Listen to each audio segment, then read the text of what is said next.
You have reached the Geek Elite. Good luck.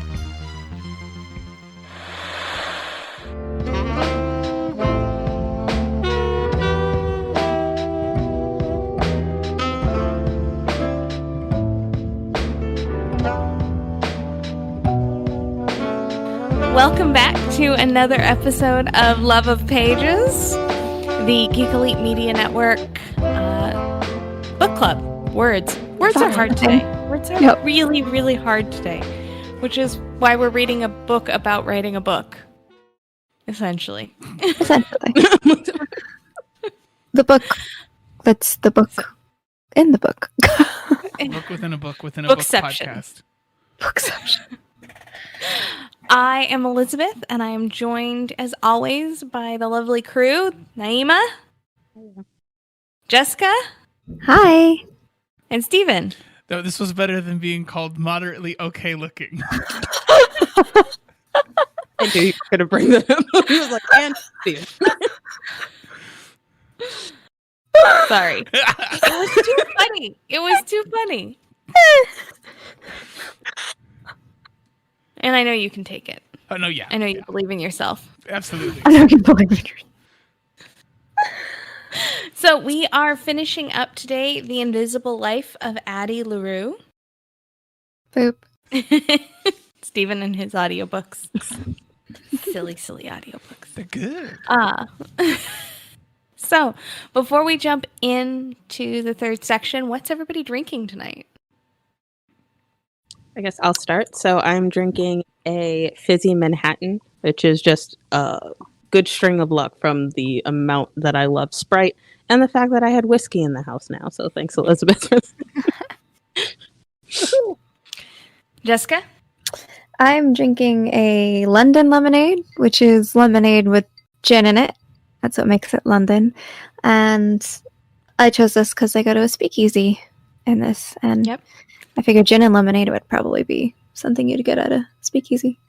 That's fair. So, yes. So, actually, I've decided to term this as our prohibition bar because I'm drinking a Sidecar, which is cognac, chartreuse, and lemon juice. So, a real quick, because I just always find this very interesting. So Naimah's drink is a twist on the classic Manhattan, which was named one of the 6 basic drinks listed in the 1948 classic, The Fine Art of Mixing Drinks. Mm. And it is one of 6 different cocktails named for the Manhattan borough in New York. What are the others? Interesting fact about that. They're all probably also just some Manhattan version. And Jessica's London Lemonade is a twist on either the Gin Fizz or the French 75. Yep. All three of which require gin and lemon juice and simple syrup. The French 75 calls for champagne. The Gin Fizz just calls for fizzy soda because that's what Americans could get during Prohibition, as opposed to importing champagne. Yeah, I was originally going to make a gin fizz, but my club soda had seen better days, so I just went, let's do lemonade and gin. I'm sure it's a drink. And it was. The Sidecar, the claimed birthplace is the Ritz Hotel in Paris, although that is debated. Both London and Paris claim rights to the Sidecar. Surprise, surprise. Yep. However, it was invented just after the end of World War I.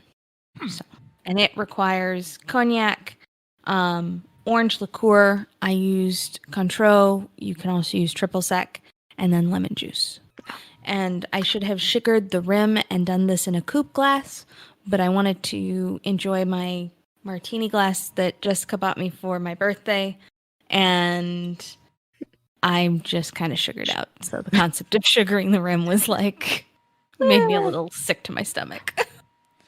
I guess keeping with this theme, I personally am obeying prohibition. I have water and I'm being a badass. I've got candy cigarettes Oh my god, I love candy cigarettes so much. If I can get one. What a teetotaler. I'm so jealous. I really love them. It's one of those weird candies that I love. Out a place that only sells like old candy out here, so we'll just mail you a box. And when she says they'll mail you a box, she's going to go overboard and she's going to buy a carton of the boxes And we just say how big of a and box. ship them to you. You just wait and see. Waiting for the you hear. Steven, please bring those with you to Vegas. I'll definitely need to get a different package. These will be gone so quick. No. I'm just saying you need to bring candy cigarettes. Oh, absolutely. To Vegas. Absolutely.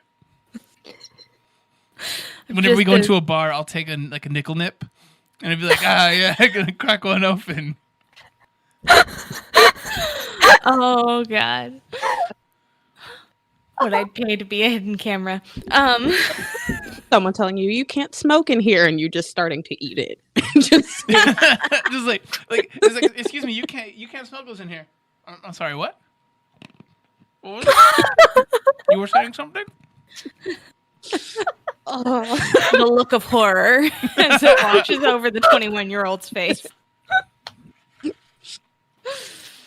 Oh, Yeah, goodness. books, huh? Okay. Books. Books. Books. We will get to books because it is a book club, but it's fun. Is it? So, when we last left off, I'm trying to figure out where we left off because all I can think about is like the last 3 chapters, which definitely got me.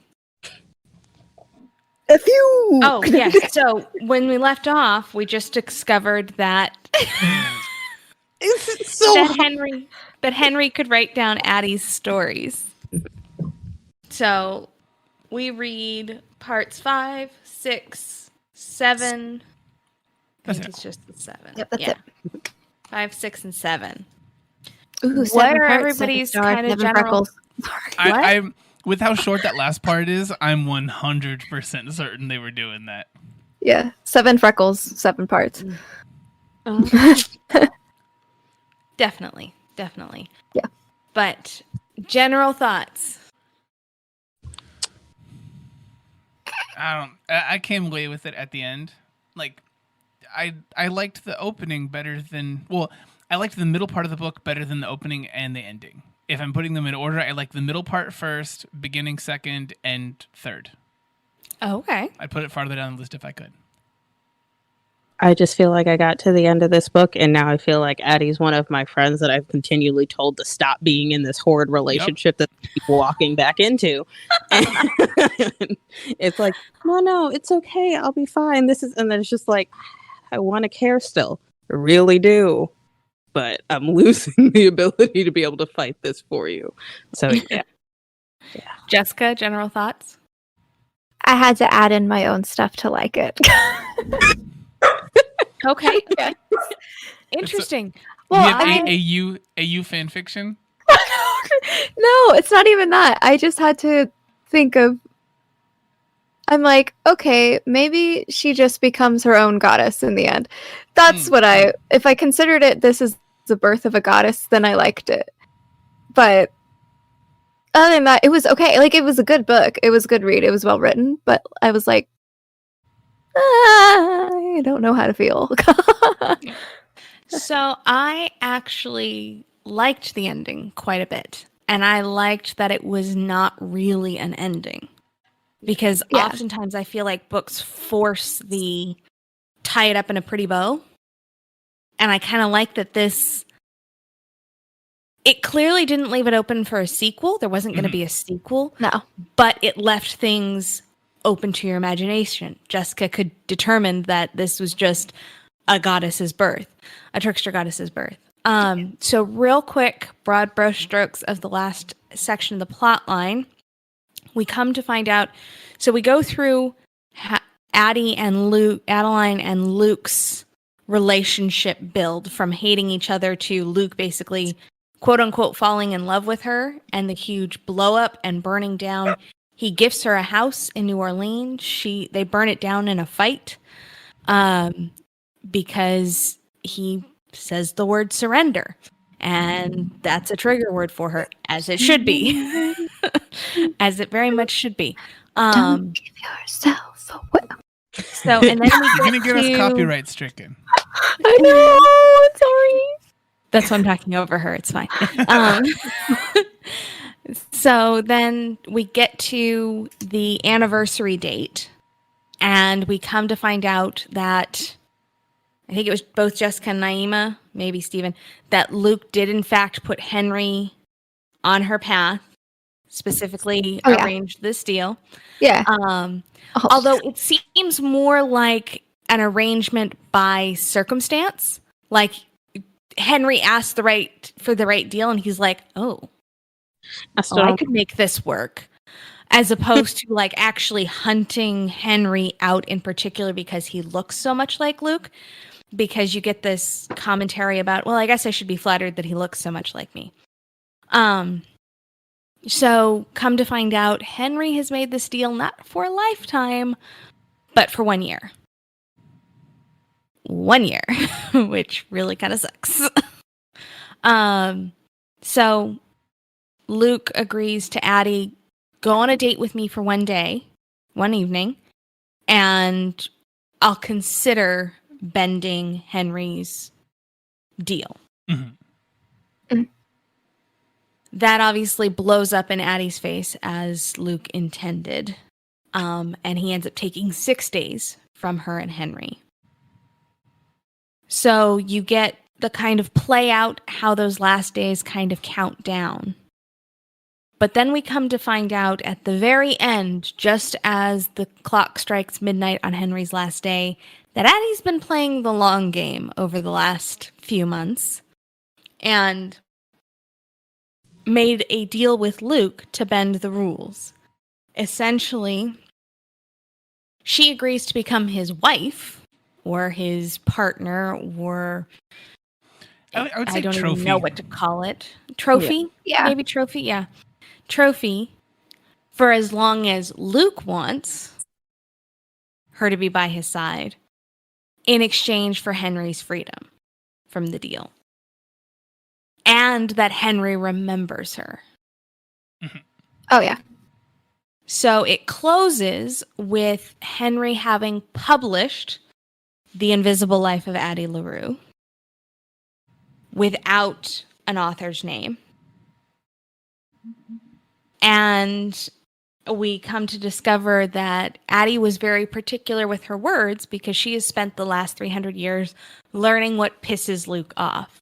Mm-hmm. And so she is intent upon patiently waiting him out and pushing his buttons at just the right time for him to dismiss her and therefore set her free because it will undo her curse as well. So that's kind of the broad brush strokes.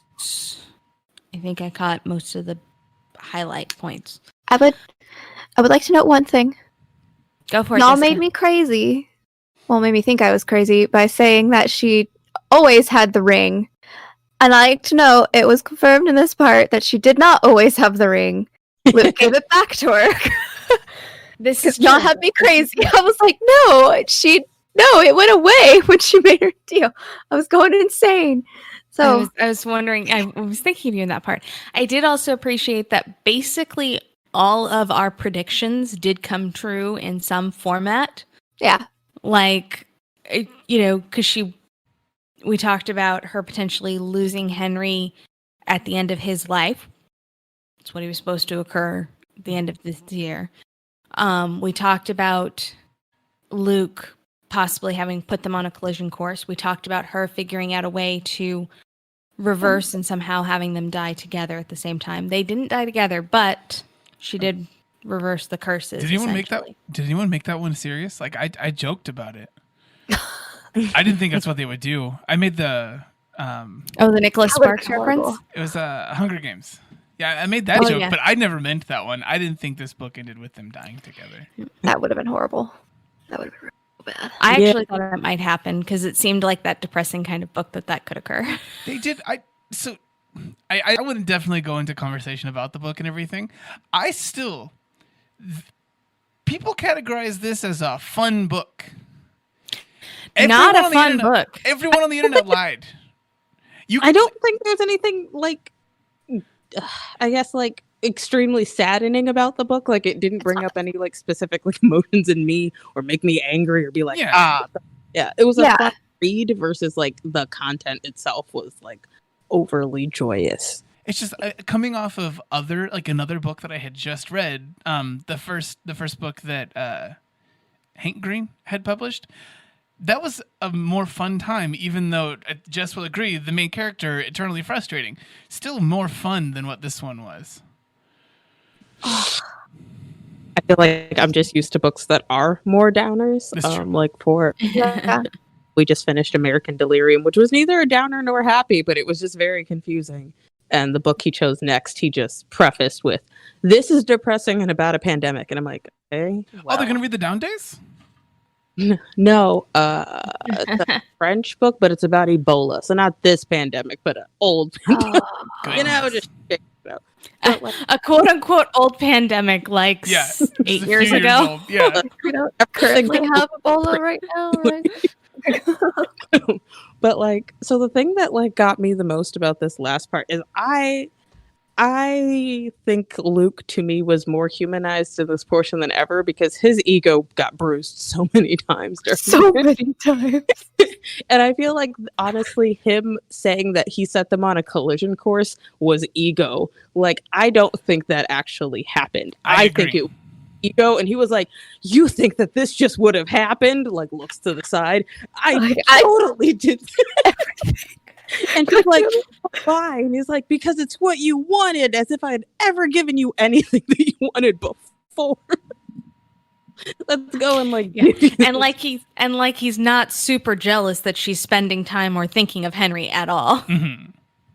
yeah. I will say they did a decent job of That showing. Can I pause? That collective sigh from Naimah and Jessica at the same time was pretty prime. It was great to see that because it's like I like ideas that like they take gods and they like give them basically the reflections of the same traits, because I'm still on that whole, well, humans created gods by like giving them all this power and all that stuff, so they're going to reflect us a little more. But it was just too perfect. Of every time his ego got bruised, I was like, good, you deserve this. And it's how they wrapped it up, that basically he put himself in a deal that I consider to be very similar to the deal that Addie put herself into. He's now buying time. Like he's like, no, I won't, let you go because I can, like I'm a god. I can put up with this for forever. She's gonna spend the however many hundreds of years pushing those buttons until he says when. Even though she never really did. And I did appreciate the fact that she's like 300 years and he hasn't figured out how to read my moods, but I know every shade of color in his eyes because I've been paying attention. I also particularly liked the line when he turned the tarts into dust at the restaurant because she said Henry's name. She's like, fickle gods. And I was like, yep. It's our anniversary. And then she's like, come on, babe, it's not that. And he's just like, dust. It's all dust. So good. I still think Luke's my favorite character out of this entire book. I still I can't get around the fact that he's just got so much going on, man. B is mine. Yeah, but it's better. I particularly like B's comment at the end with Henry where she's like, well, you better give me credits in the book because you stole my thesis. That's true. The woman across all the artwork, like the fact that she caught on so quickly and was like, no, I deserve credit. Credit where credit's due. Yeah. No, I don't know. I don't believe the idea at the end. If we're supposed to believe the idea that Luke actually put them on a whole crash course for the two of them, that he's actually been outsmarted in this way. But I also don't fully believe that he put them on that whole crash course. So I don't know what to think about this one. And it's not in the way where I like an open-ended kind of thing because I enjoy an open-ended book or an open-ended ending. Like The Giver, I have no problem with whatsoever. When everyone that I've ever talked to about this one that isn't a big book person, I guess, is just very much like, no, that wasn't even an ending. That's fine. It's fine. The game Soma, I'm fine with that ending. Like so many things like that, I don't care about. This one, I got nothing. I felt like we were setting things up for so long, and this ending was just, it was like we were just careening towards an ending, and we got to one, but there wasn't one. I don't know. It's just something about the pacing of the whole book up to now into this ending. I don't That know makes why. sense. When you were explaining that, I saw like a car like careening toward like a brick wall, and then right at the last second, it kind of just like curves and stops. It's like the car was like careening towards a wall the whole time, and it's just like, and then it just like stops immediately in front of it, and then flops on its side. Yeah. Why did this happen? Yeah. See, Yeah, that's fair. I didn't get the impression because I was with Naimah that like clearly Luke's ego was hurt and he's like, no, of course I like set this up. Like I'm the one who like created it. I think he did, but after the fact and by chance. Like I think once Henry asked for it and he gave it to him, he's like, oh, wait. Like that vindictive jock who like once he knows that he can like make two people's lives miserable, he arranges that. But like pre-knowing that doesn't set that up. Yeah. If that makes sense. I understand. Yeah, he's still planning on the fly with some foresight. I'll Yeah. agree with that. And to me, the reason I think that the ending works with Addie and why he doesn't see it is because he feels like he's won. Yeah. That's the thing that gets me there. His ego is blocking him from realizing it. I think Naimah's right. He's going to realize it as she starts pushing his buttons, that he's basically trapped himself in her curse. Yeah. I think he's going to come to realize that, and I think she's going to have a lot harder time than she thinks she does at the end of the book of convincing him to let her go. Yeah. But I don't think he realizes it right now because his ego is so bolstered that she chose him. I just think if we go with the literal terms of what this new deal is supposed to be, if he like goes to CVS to go grab a soda, like bam, she's free. Like that's inside of 2 days that she's free. I don't think so because it's as long as he wants her there. So he has to stop wanting her. Yeah. So, but how literal do we take it? When does she get to call it? Does it just break when it's true? Or is it something where she's like, no, you had to go do something else. You wanted to be somewhere else and didn't want me to go with you. I'm free. I understood it as a dismissal thing. Like he has to her around. Like you need to go. You're getting on my nerves. But I think that's the thing is like I don't think either of them really won because like she wins right now because she is now thinking she has all the cards because she's like, I get to just do whatever I want. I know the love of my life or whatever. Henry is safe doing whatever he's doing. He remembers me. I got the thing I wanted. She's lived 700 lives as of this point. So she's good. But like she gets to annoy Luke to the point where she thinks that he will eventually just let go. Unfortunately, I think when he does come to the realization that he has trapped himself in basically a curse of his own making, he again is a god and has all the power. Yeah. And I think he's going to torture her. Yeah, where it's like, go ahead. Oh, no, you. Oh, like, I just think that the idea that, like, he just needs to, like, the only actual way to release her would to be to not want her around. He can make it so he doesn't have to ever cross that line, I guess, where it's just like, well, you'll live on this side of the world and I'll be here. I still want you around. Just way over. You know, it's like it doesn't have, if it was a literal meeting where she had to actually be by his side, no, she has all the cards. But if it's a thing where it's like he has to actually dismiss her and he can visit whenever he wants, then she can go on living like she has been, and he can go on not being disturbed by the fact that he's now in this new curse with her. And I don't think it can be literal because the last scene is the fact that he walks into the bookstore and he wasn't there. Yeah. That's what I mean. So is she already free? No say. No. Like my bigger question for this one is if she becomes free of this new deal, how do we think that Luke makes that work? Because we don't have a definition for that. Does she just drop dead because she no longer has his gift of infinite life? Does she live as is normal for a human lifespan from that point forward? Does she still have the long life? The optimist in me wants to say that she just picks up from whatever age she is and dies a natural cause whenever whether that's in her 40s, 50s, With the ability to be seen and remembered. Yeah.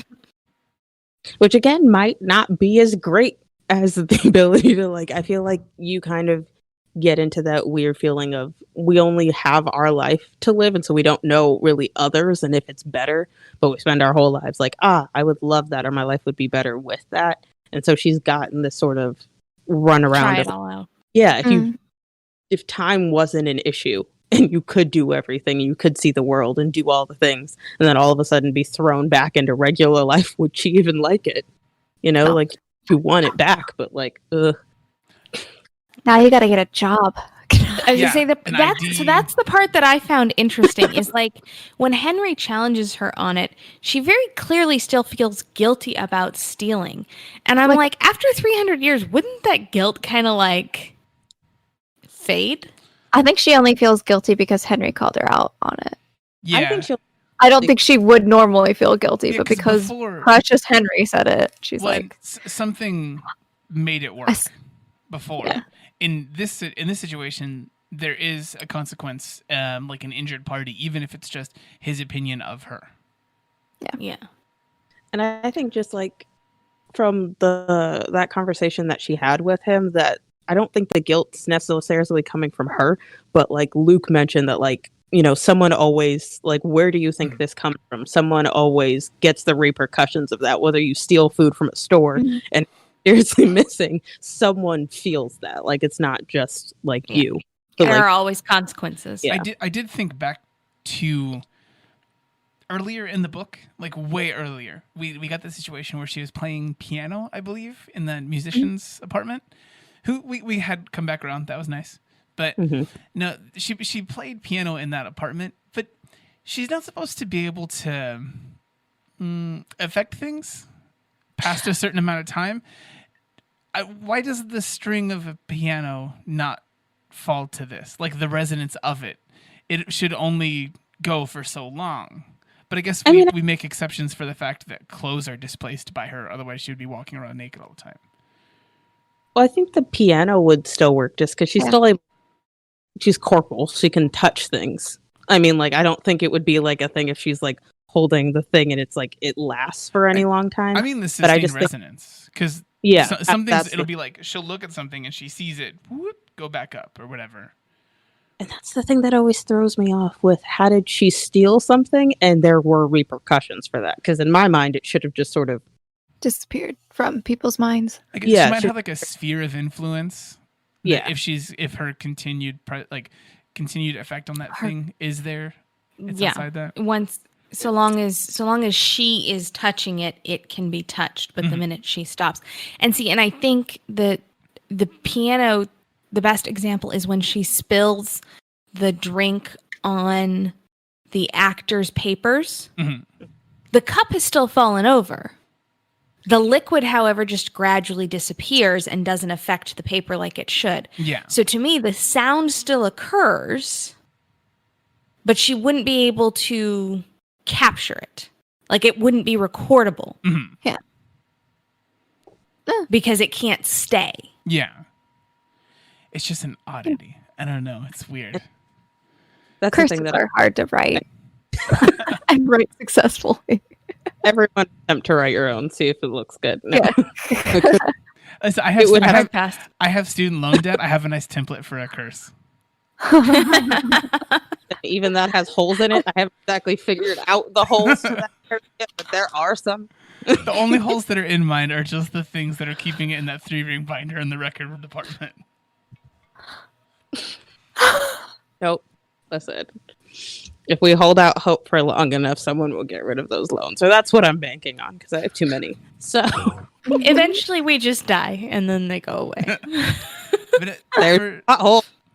how did you guys feel about the relationship between her and Luke now that we got so much of it and a very long scene of their relationship? I had a hard time. I think I mentioned on podcast, I like a loathing to like relationship. I really do. I had a hard time not shipping it because it's just my crack. But I was like, no, this is not the book. Like, this is not the book. There's no sequel to this book. He really is just manipulating. Like, don't ship it. It was really hard because, yeah, I found Henry incredibly boring, and I'm like, no, He really Shadow was. God. For someone like has very limited time, he didn't seem as interesting as a person that I feel like should have been that's running on limited time. Like, I need you to be of us. and crazy. No. I don't have a year to live. That's It's different. all limited time. Well, no, because I'm with Naimah. Like, you think about it, like, just like the way Naimah's putting it, like, when you get a cancer diagnosis, that's when people are like, I'm gonna go skydiving, I'm gonna go bungee jumping, I'm gonna go travel the world, I'm gonna spend all my money because there is no tomorrow to live for. Yeah. Listen, my favorite movies is Last Holiday with Queen Latifah in it, and Steven knows what I'm talking about, but she got a diagnosis that was fake, and she went and lived everything. And if anyone ever told me I had a year to live, I would just replicate that movie. Yep. It's a Everything would, solid choice. yeah. Brain Solid cloud. choice. Joe versus the volcano. But yeah, like, I certainly wouldn't have stayed at my quote unquote dead end job, and like, I would have gone and did all the things that would have probably made his family go like, dang, he is really living life. You know? He would have gotten all of the same satisfaction had he just chosen to live his life. So that's another thing. The Luke and Addie question. I want to ship them because I also feel like I have this desire for the like it's every show, every book that it comes up, I am immediately drawn to that relationship. Is it abusive? Is it not great? Yes, No. but it's so captivating. But something about this relationship was just off to me because I couldn't put my thumb on him of like what was like manipulation and what was true because some of it just seemed more sincere. Yeah. Actual manipulation. The other thing is it's all Addie's point of view of it. You don't get his point of view, which is why I'm like, which is why I was like, there's definitely fan fiction of this because somebody has written his point of view. Not greatly, probably, but somebody has because I don't know, and maybe it's the optimist in me. What if he legit does love her, and she legit is just like, no, like I don't think it's love on his But part. I don't- That was my I issue thought- with their relationship. Well, that's my thing is like gods can love. Like this version of God can. Yeah. Like Greek gods do love. I mean, except she continually talks about the fact that he has no heart. Yeah, but that doesn't mean anything to me. Like heart has I nothing to do with love. That's like So, okay. in fiction, hearts have nothing to do with it. Like no. So, well, he's got no heart. He's got no soul. He's got a lot of parts missing. Who needs those? People's soul. There's plenty of soul. I also adore the loathe to love. I think the problem for me here is the power dynamic. I normally like a loathe to love when they are pretty equal. Yeah. That's true. Peers of the same kind. Here, the power dynamic is so off that I think for me that's where it sits wrong. Yeah. That's I mean, even she brought it up in the book. It's hard to not see that dynamic as possession over love. It's like it was just innately, whether he actually did love her, which he could, he still possessed her in that way. So even if the love was there, it's still just like, well, unless you let her free, which would, I mean, counteract the fact that he got to spend time with her if he did love her, it's always off his possession, no matter what. Yeah. Because she's... It's kind of like the way that we love our stuff. I don't know what you're talking about. I maintain the same relationship with my things as I do with like any other sort of love in that way. So I'm not describing this very well, but I don't think that my problem with this one is that I don't think that I don't think you can say that you love someone or something if you are doing something that is very clearly bad for them in that way. I don't think that's love. I think that automatically changes into the realm of possession or something else. I don't think that's love, no matter what that person feels about that. So even when it comes down to your possessions, when I see someone treat like their phone like crap, I'm like, no, you hate this. You don't like that. Anything else they would say about what they think of like the great capabilities of their phone or whatever, I'd be like, yeah, no, you clearly don't care about that. You threw it a minute ago. Like that's what their relationship is to me. Yeah. See, to me, it's not even does he treat her well, does he not treat her well. I love my dogs. My dogs are my possessions. I restrict where they go. I restrict who they see. They don't really have much choice in anything. Now, I still love them. I still treat them well because I do love them. But it is very much a possessive love. And it is very different than the way I love Mitch, who is his own person, who gets to do his own things, whose opinion and decisions are free. And so that's where I think even if Luke treats her well, it's still a very possessive love. That's made me think. So he specifically noted that he cannot control the free will of people who'd given their souls to him already. Like, he can't control them. So, like, the whole idea that the staff at the restaurant was there and he was able to manipulate them in just such, like, snap of a fingers, he has control over them. And she had asked if he was able to do that to her. And he very clearly said that he wasn't. Which, again, could have been a lie. We don't know. It would make sense because then it would go against the idea of the agreement, the deal. Because then he could manipulate her actions into breaking the terms. So here's a complete and utter tangent, and then I'll let you get back to yours. But it literally just popped into my head. So that rooftop bar with all of the senators and everybody who doesn't get glassy-eyed, does that mean everybody in there has a deal with him? Yeah. They're all senators, right? She asked, she was thinking, it's like, who in here does he own is his? And he was just like, I'm not going to answer that because it's just all of them. It's all of them. We don't have to go through this list. I thought of that in that moment more as those people weren't being manipulated by him. It's not that he can't or he has a deal with them. They're there of their own accord. But see, there's literally no other time in which everybody around him isn't manipulated. But he doesn't own the soul of the person. She also makes a point in that exact same scene of saying that the other person wasn't under his control. They just were a good employee. Yeah, I just don't think he felt the need to control that person for whatever reason. They also weren't glassy-eyed. I just think that those people were just there. Yeah. I mean, I guess it's an on and off thing that he can control, like whether he wants to control those people in the room or not. But like that was my thing that I think leans it against my will more into the love bucket versus so this is like my like outlook on it. I don't think he was actively doing anything mean to Addie. She signed up for a deal. Think about what happened. She signed a bad deal. What part of this entire book did he actively do anything to her?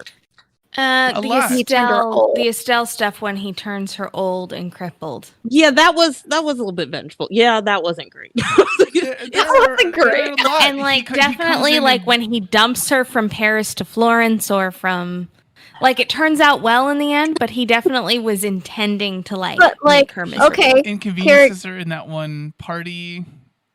I could argue that, hey, you wanted to see the world. Yeah, like so my thing. There you go. Now you have to we're not like overshadowing that, but like the idea that like her living forever was like a thing that like he imposed, like it was his the deal of his making, but she asked to that, and there was two sides of the deal. She could have stopped it by going like, "I'm yours. That's it. That's the end of it." Like I think all of his deals are entrapment. It's just giving someone enough rope to hang themselves every time. Well, I mean, that's pretty much all deals. Not necessarily. There's a deal. Literally a contract. We talked about that contract that had absolutely no consideration for your thing. And I was like, no, you can't there's no deal if someone doesn't benefit or someone isn't hurt. It doesn't exist. And like I would say, I don't think all deals or agreements are inherently one-sided or anything. It's not that.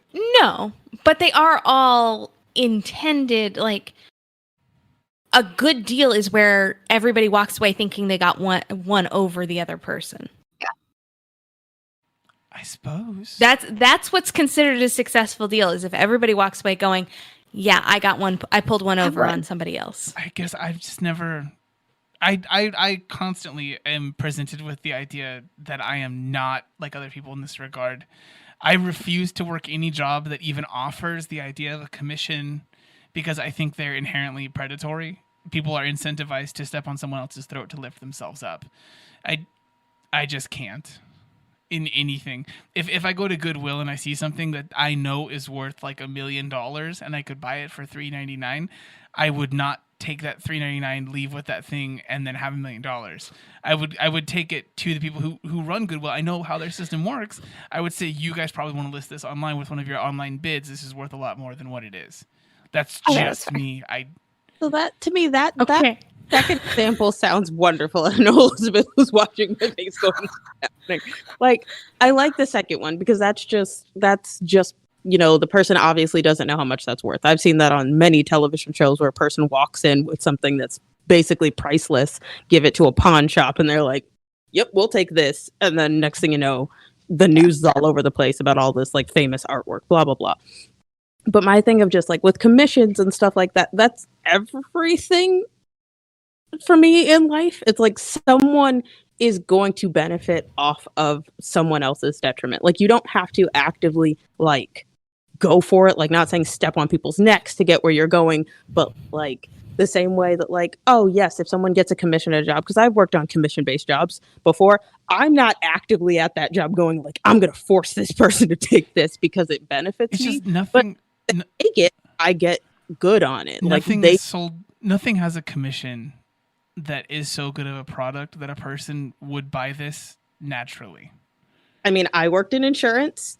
They legally have to have it, and I got commission for every person that's signed up. No, So, I get that one, but there's something else about the terms of that insurance that makes it like unappetizing that someone has to convince them of the upsides of it. I would assert that that's not entirely true, because a lot of times, because it entirely depends on the structure of the commission. If you have a true base salary that is sufficient or is adequate or industry standards above, and there's commission on top, that is usually just to incentivize you to work harder. Because there are a number of situations. Well, I have friends who work in ag, who sell seeds or herbicides, pesticides, growth stuff. All of those things farmers need. And they do need them. The only thing I would say, this is a much longer conversation, but I mean, when we go into those kind of things for genetically modified organisms, there are things that don't actually create their own seeds that are like inherent. Like, those are much more the crops that are actually sold to people. People are buying seeds more essentially kind of like on a lease basis for things. I think that there are still broken parts in every system that has in any kind of incentive on the back end. Well, except the part that I have a problem with is your assertion that the product must not be good if somebody's getting a commission on that product. I didn't say it's not that it's not good. It's not that it's so good that someone would buy it naturally on that kind of level. They're trying to do something else to incentivize someone to sell it or otherwise make it more appetizing to a person so that more people will come in and buy it. If it were already great, like it would be sold so widely. So then what about solar panels? So electric solar panels cars. they did have incentives, and so do electric cars. And those are bad things? No, but they're not taken up because they're not taken up by people so willingly because they're so appetizing. They do have to sell those to people with other incentives. Except people need to be incentivized to do things. People don't do things if they aren't incentivized. I'm sorry. I feel like this is like a conversation I started because everyone's just all on this tangent. It's my no. It's great. It's just like so. I don't know how to bring this back to the book. I mean, I was just before I was just trying to say, like, the whole reason I started the thing with talking about Addie and Luke's relationship. I think they did a good job of showing like a truly abusive relationship in this one. Anyone who's known someone who was in a really abusive relationship, those ideas were mirrored perfectly in the way this conversation went. That's why I'm so shocked that you guys were singing any kind of praises for the like loathe to love thing in this context. Like I think it does show like one example of an abusive type of relationship, but I also think that like this relationship, because we see these in like all types of books. Like one of my favorite books is Pride and Prejudice, and for half of that movie he's basically just going around calling her an idiot and stupid and how he would never marry anyone like her, and she was mentally abusive. Yeah. And then going and being like, I only said those things because I love you. Like you think of like the same things of like what we like teach kids that are like, oh, if he pokes at you or he teases you, he likes you. If like he pulls your pigtails, he likes you. Yeah, like that's just like a thing that's kind of ingrained in us. And obviously this is a much more exaggerated like version of that, but it was basically a person going around trying to make her life horrible so that he seemed enough. Like I think that there was kind of like that like parallel between him and Henry is Luke himself couldn't get her to spend time with him. She did not want to. He was never going to be love for her. And like so he did everything in his power just to make like him like her the rest of her life seem awful so that he was, you know, the kind of saving grace and all of that. And that is abusive. You see that in all kinds of relationships where they make everything else seem awful for you. So that one little tidbit that they give you, that one little olive branch is like, oh my God, my life's wonderful. But I kind of chalked it up to that. But like, I feel like humans, me specifically, I always find those characters in books and I find them just intriguing. I'm not necessarily applauding their actions, but I find them to be intriguing characters. Mm. It's also more that I've read worse. I've read more abusive relationships that ended up happily ever after in other young adult series. Like this is nothing abusive wise relationship. I read I can't go back from that. That was just bad in writing, bad in everything. Yeah, no, that's bad everything. But yeah, 50 Shades of Grey, Twilight is another great example. Super popular. Is a worse abusive relationship than this one. No, it's the idea of the dynamic of the person making or isolating you so completely that the only respite you have in life is them. That's her entire life. So I don't know what she isolated herself. Like, these are things that like they present a situation for you and then the woman character walks into it. Is it a great trope? No, but it's in a lot of stuff. Yeah. Now here's a slight counter-ish argument. I don't know. Would she have fallen for Henry if he didn't remember her? Or if he No. Exactly. I don't know I don't know if we get to know that one because we don't have anyone else to remember her against that one. And she also calls into doubt the idea of whether their relationship was love immediately after. Yeah, I feel like this was the author's intention, was to have you fight over Luke or Henry, the two boys that actually remember her. Always. That was legit her intention. And that's why I'm like, I can't love this book, because like now I feel like I've been tricked by the author, because I thought this was super complex. And it's like, no, like if you can't be remembered, can you actually fall in love? No, the only people you can fall in love with are the people that actually remember you. Yeah. But what is love? I think it explores the very interesting concept of what is love. Is it comfort? Is it trust? Is it what is it? What actually is it? And who is capable of it? No, I think, yeah, that's the thing of like I'm just starting now. My brain just can't help but make connections with every other book ever. Like I thought when we started this conversation that this book was so unique and the storyline and it was so unique. And at this point, now my brain just entrapped in this like horrible circle of like, no, they really gave us like the bad character that she's like not in love with, but like falling into just like relationship area with, and then the good character which we want her to be in, and then she tries for a little bit but still ends up with the other one, like, And then we get bored of the good one. that like the like team Luke who are just like, yeah, like team Henry that's just like it's just, Nice. but it's not fun. Yeah, but I think it can still be classified as a good book and well done and well written, because the truth of the matter is read enough books and they all share a lot of. I mean, unfortunately, there are only so many chords on a guitar. There are only so many ways to put them together. Every song is going to have some overlap. There's only so many ways to put stories together that are enjoyable. That it's just kind of tweaking around the edges after a certain point, and that's okay. Well, and you can still get good new reads out of that. This We're one, all It's just the reality. mythology. this isn't even our first book about a lady from France who has long lived in modern times. That's like even in the time this podcast has been going. Yep.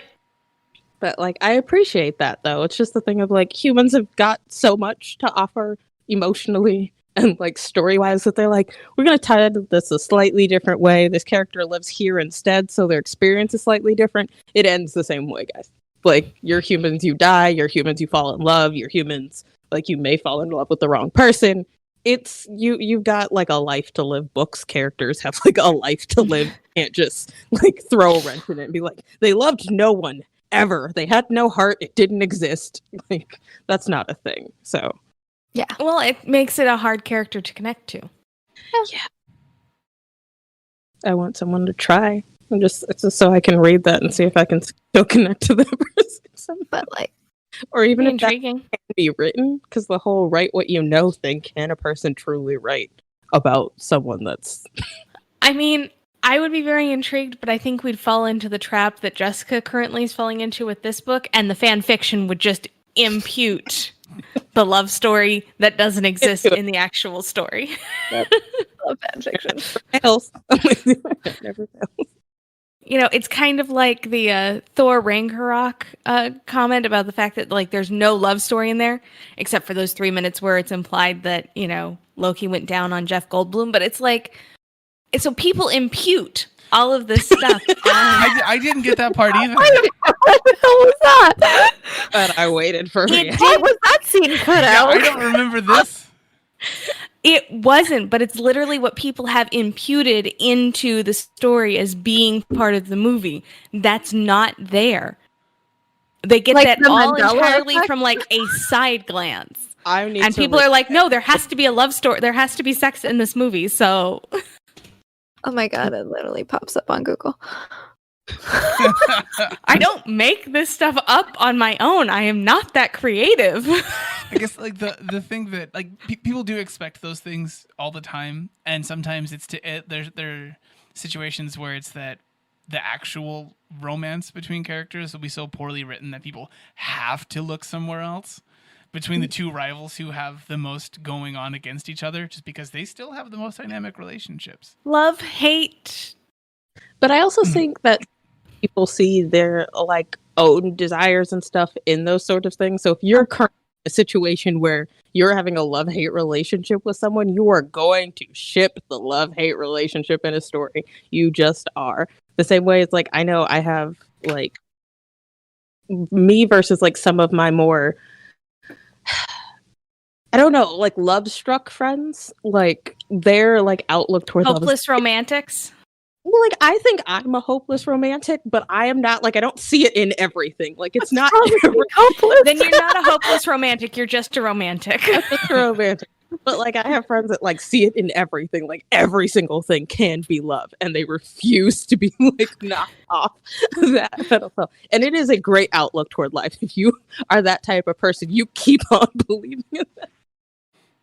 But like they're always going to look at the relationship that's like shiny and pretty and want that one to be the successful one in the book, because they see that as like the prime relationship. That's the one that should work out. They check all the boxes. There's no like conflict between it. There's no like fighting. There's none of that. It's the one that works. So like I know the people that would read the book and be like, her and Henry, they're perfect together. They're great. They both like books. They're witty. All these kinds of stuff. And they'd only It's all sunshine and roses. and roses there. Then, you know, the whole argument part with her and Henry would happen and they'd think the whole thing was falling apart almost instantaneously.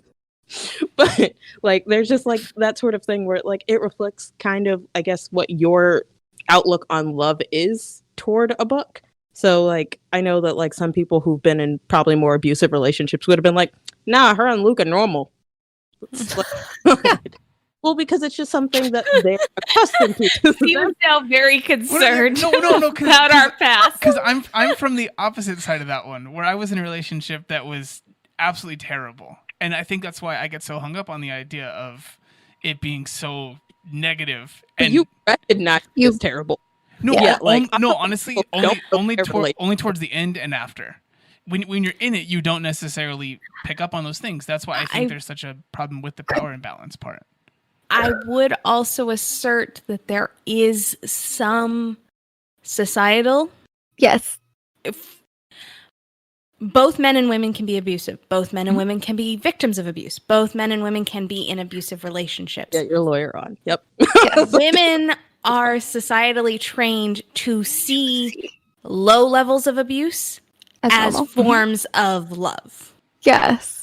That's what I don't know of any guy who was told if the girl punches you, she likes you. No, it was still a thing. It was still a thing. Was it? Yeah. That is like, but It's I not don't. as bad, I don't though, know. obviously.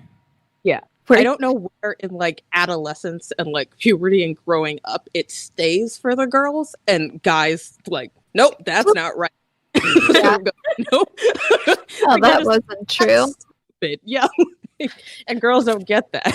It's just Yeah, like, no, we're just abused our entire lives by society as a whole. yeah, that's that thing. Wow, we touched on a lot of topics. Well, and I think that was the point of this book. I think that's the author's purpose in this is to provide you a hyper reality to examine these issues in. Because she does touch on a lot of the human experience. I mean, she honestly love, loss, learning to be who you are, learning to express yourself, learning to come to grips with your reality. No, never. How to be lonely, how to be a part of the world when you can't be, It's a lot of those things. Reality sucks. Well, yes, it does, but that's why we read fiction. So, on that note, any last thoughts? Because I do think we need to wrap it up. So I'm curious. Would you guys recommend this to people? Yeah. Oh, yeah. That's one I always want to end with. Like, no matter what, I want to get that one in. We can still talk about it. Yes, I would recommend this. Pretty much all the particularly people. to anybody who likes the fantasy science fiction realm. Yeah. I actually saw sort of a bracket thing, so I follow a lot of Bookstagram things, and there was a bracket where it came down, it was like a series, I think 25 books, and it came down to this book versus another book that I think came out around the same time, and I was like, if this book doesn't win, I have not read the other book, it could be wonderful and just amazing, but I got like very intrigued. It's like, if they do not push Addie to the number one spot, I'm going to be very mad about it. Now, how did the bracket turn out? Addie, like the Invisible Life of Addie LaRue did come out number one, but now I still need to read the other book to see if that was fair. I'm so curious about what the other one was. That's all I What's want to the other know. one? Do you remember it? I remember the cover, but I can't remember the name. But I will. Was it turquoise? No, it was like a floral covering type of thing, but it looked very similar. Books right now, dang it. Yeah, I We'll know. never know. Everything is looking the same right now. Okay. I would like to spread appreciation for the Beethoven scene. I absolutely like that he really is the demon of the crossroads. Like, I also really appreciated that we got the dichotomy between Beethoven and the old woman in New Orleans. Yep. Oh yeah, And the way that they approached it, and therefore the way he approached it. Mm-hmm. Let's go. I thought that was very interesting. Okay. I mean, So- oh, sorry. Go for it. I think the thing that I appreciated the most is his sort of explanation for that type of thing, where she asked him how doesn't he feel some type of way about like stealing the life of like artists when they're like at their prime. And he's like, they make the deals and people want to be legends more than they want like longevity. So they'll give up being talented for 50 years to get that fame at year 20. And I'm just like, wow. I mean, yeah, because I mean, it kind of reflected in how Beethoven acted when he was like, it's not time yet, I just got here. And how the woman who probably didn't ask for anything like fame or like success just wanted something, which is like, it's time. Okay, well, Cool. you know, that's it. Yeah. So, up next, in honor of Sir Arthur Conan Doyle's birthday, come back and join us in May. We are going to do 4 books in 4 weeks because we are maybe insane. Yeah. Probably. And we're going to do 4 different versions of Sherlock. I should have I think grabbed my versions of Sherlock is probably best.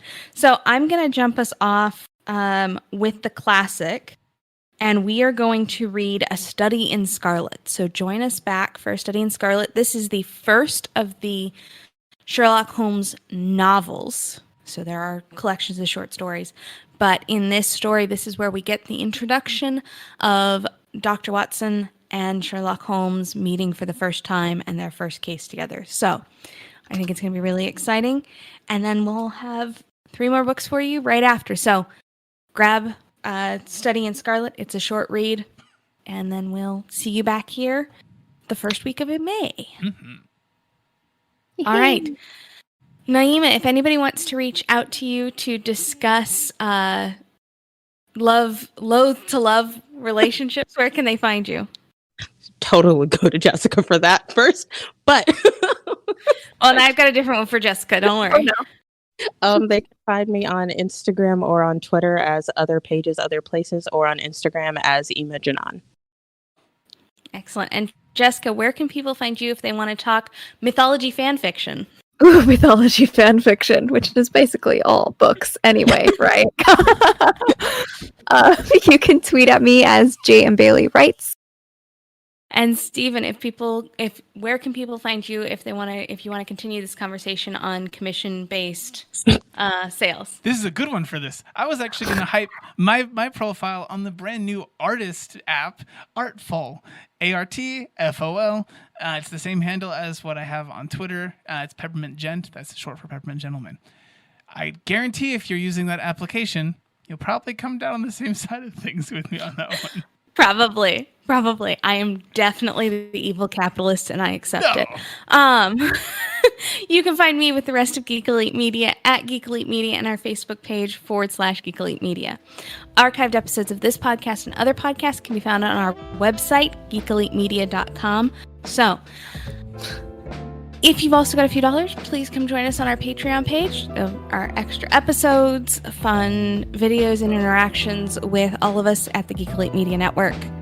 But until next time, this is The Love of Pages, reminding you to always keep turning those pages and always remember to geek out. Geek out.